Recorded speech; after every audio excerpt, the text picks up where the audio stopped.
Your turn, sir. Excuse me. Thank you, Mr. Chairman. Oh boy, I hope I can make it through this.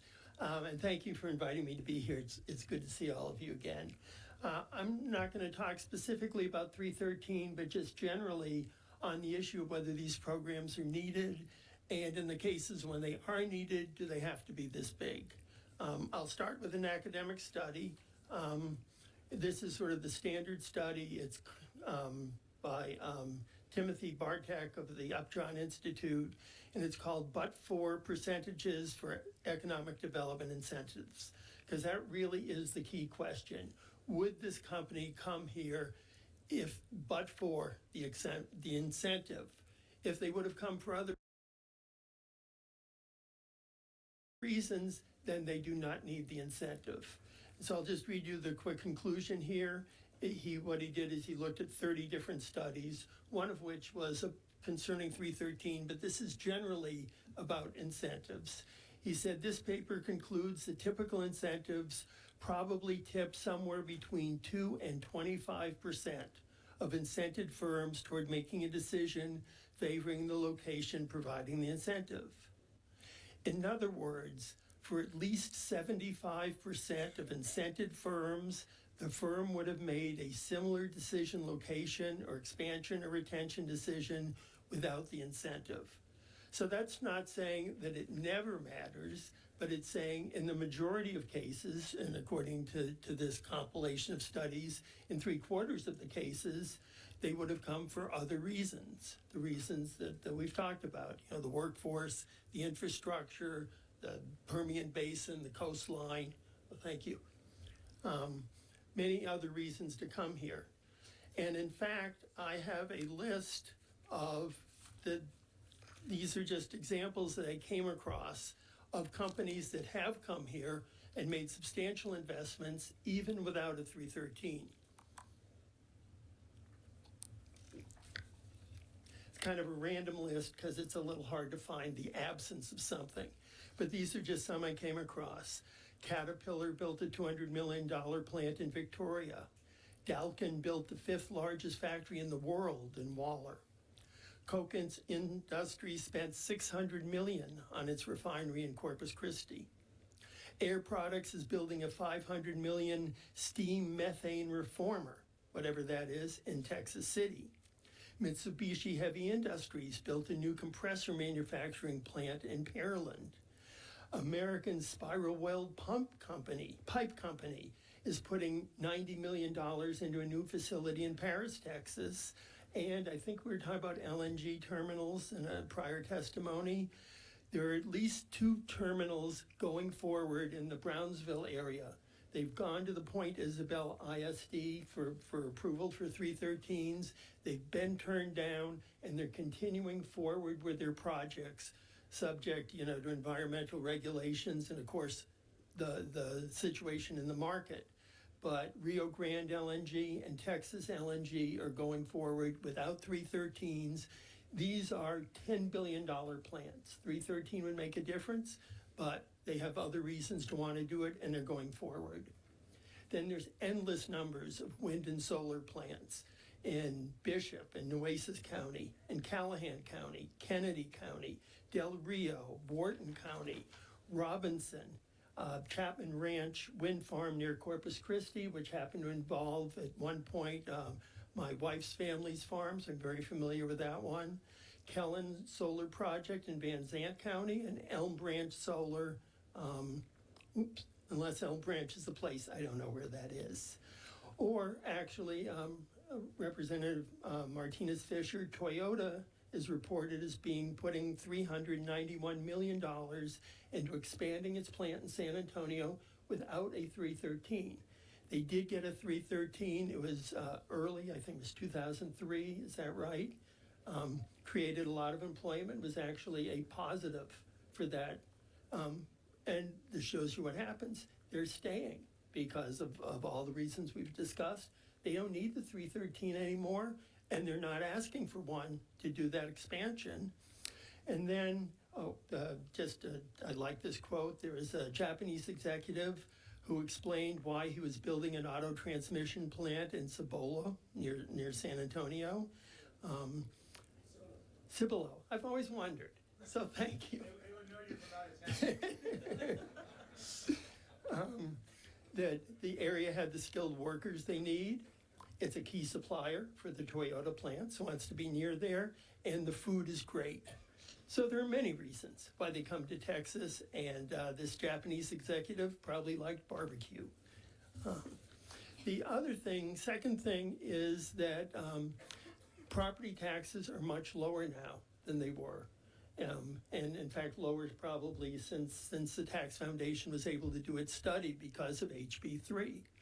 When House Bill 1200 was first passed and Chapter 313 was created in 2001, school districts were taxing at $1.50. The latest numbers, and these have all just come in the last month, you know, came up in the postcard conversation. There are 700 out of the 1,000 school districts in the state that are taxing at just over 80 cents, 80.47 or something.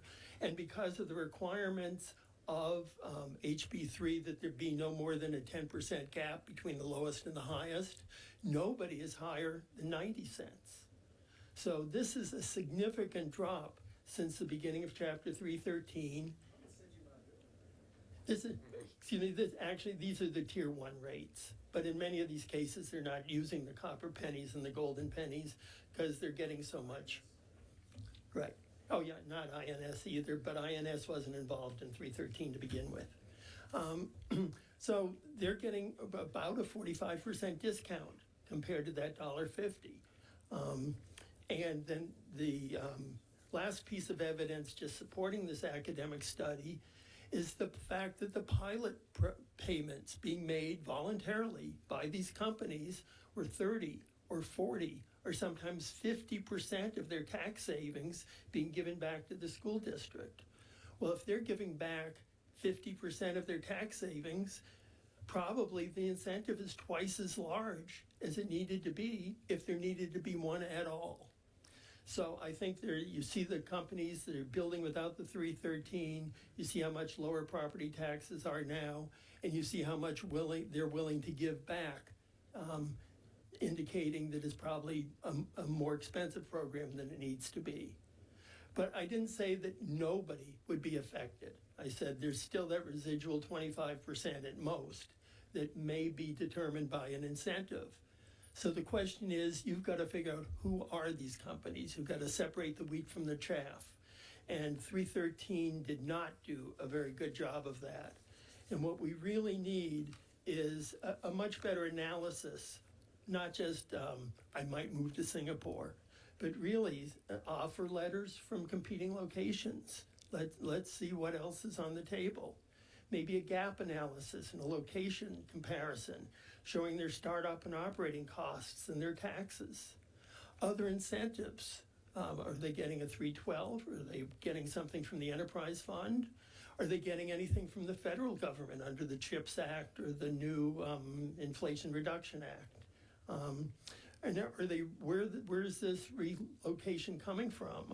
An example I didn't mention of somebody that moved was Goya, moved from, I think it was Harris County to Waller County using a 313.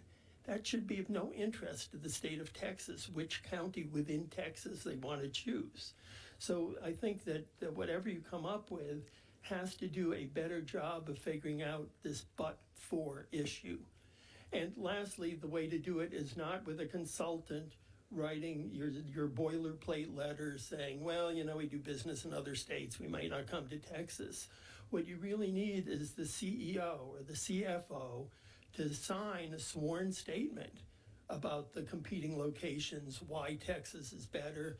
And, you know, they may have to give up some numbers, but they're asking for a special benefit, and they should be willing to open their books, at least to the extent that we can judge whether or not they really need this to come to Texas. And then there's one final point I'd like to make, having to do with HB3. And Mr. Chairman, I came across this looking at the fiscal note to your House Bill 4242.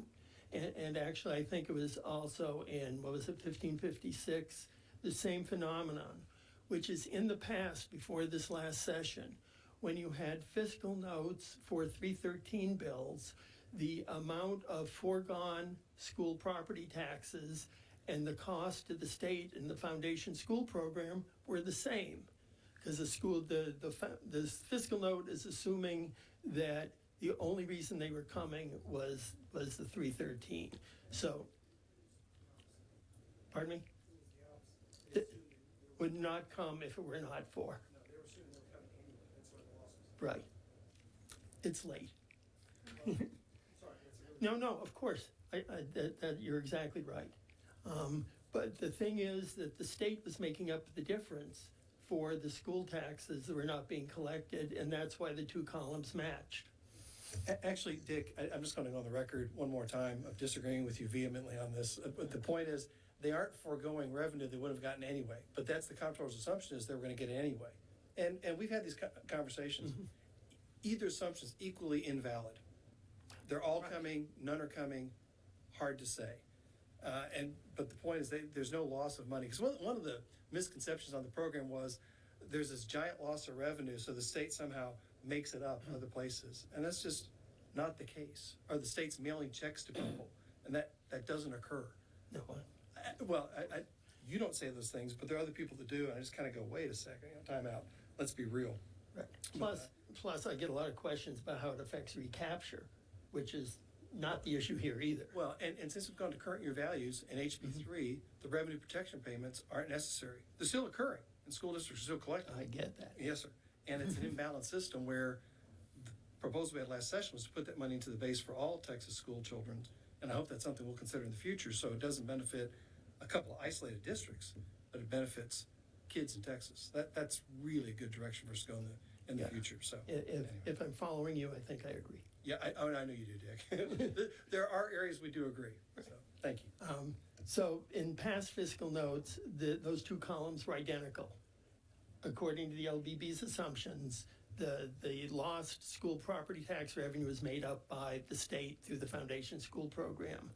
But if you look at the post HB3 fiscal notes, and let me just read on HB 4242 goes out to 2031. 2031, what they call probable revenue loss from school districts is $346 million. And what they're listing as the probable cost from the foundation school fund is $98 million.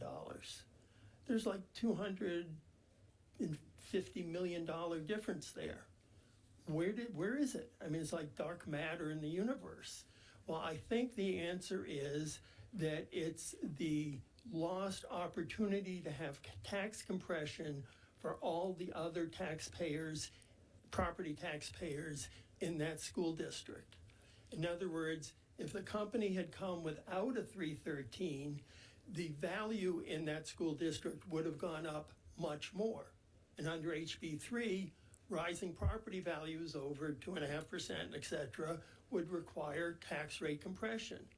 So by giving the 313, what you're doing is taking away from the other existing businesses, homeowners, multifamily, everybody else who pays property taxes in that school district, taking away potential tax compression from them.